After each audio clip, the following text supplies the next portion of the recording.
Right now, the Canadian Emergency Response Benefit, otherwise known as the CERB as the acronym, is getting ready to roll out this April 6th on Monday. And so it'll be going in for the whole week. I've heard things like there's specific days for you to register based on the month that you were born because they're going to get so onslaughted. But the first thing is to set up your online banking for automatic direct deposit.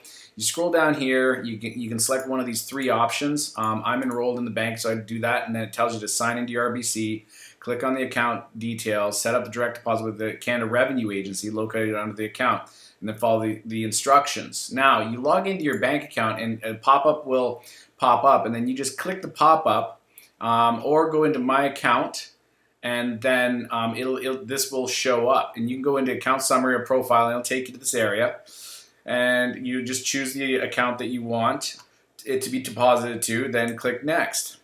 Once you do that, you want to bring up your put in your social insurance number.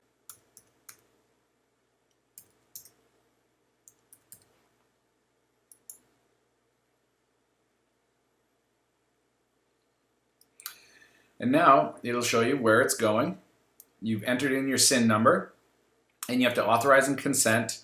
This is your responsibility on how to cancel direct deposit. Read the full term by selecting providing consent for authorization to RBC to share information in banking to enroll you in it. And that's the deal. So they're going to be able to see your accounts and get access and stuff. But that's basically it. I think I'm already enrolled, but I'm going to still set up and then all done. And then you have that. And that's basically the same for almost every single bank.